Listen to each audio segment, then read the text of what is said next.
सवाल ये उठता है ना, गरीबों के नेता है। गरीबों को नेता है तो अमीरों को तो खुजली आएगी।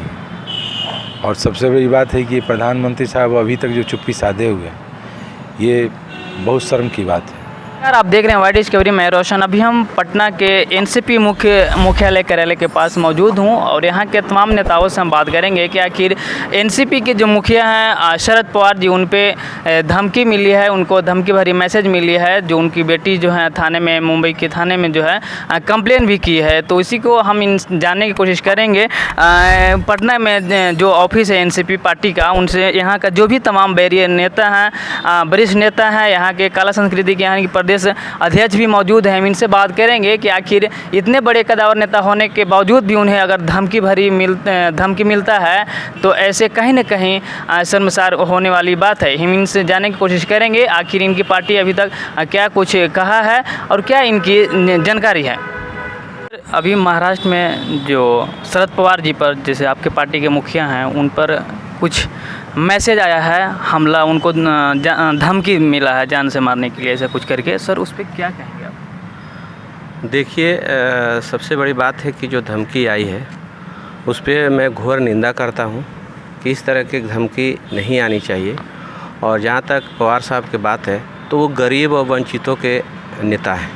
वो हमेशा गरीबों के उत्थान के लिए और निचले तबके के लोगों के लिए वो काम किए हैं।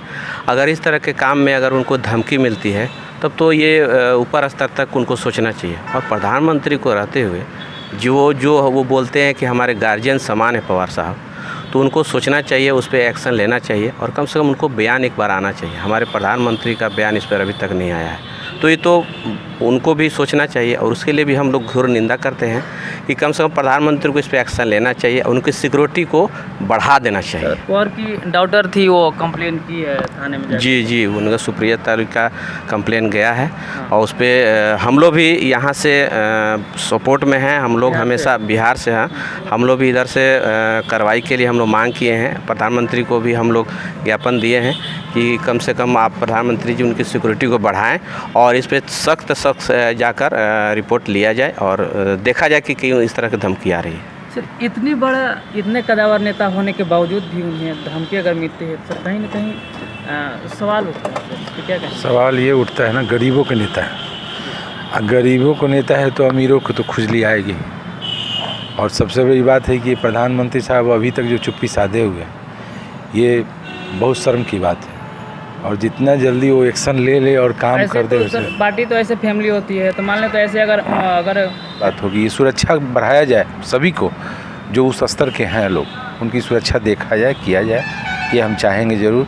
और मेरे साहब के साथ ऐसा हुआ है और सुप्रिया ताई जो बोली हैं, हम लोग उसके लिए बिहार से हर तरह से तैयार हैं। जहाँ तक या कोई भी देश का नेता हो या कोई भी देश का नागरिक हो, उस पर किसी भी तरीके से धमकी आती है तो हमारा हमारा कांग्रेस पार्टी, राष्ट्रवादी कांग्रेस पार्टी, हम एनसीपी बढ़ चढ़ के उसमें साथ देंगे कि भाई कि उस पर, और रिपोर्ट मांगेंगे कि भाई क्यों उस पर धमकी दे रही है। हर इंसान को जीने का हक है और किसी पे भी धमकी आती है, प्रधानमंत्री हो या कोई भी हो, हम लोग उस पर आवाज़ उठाएंगे।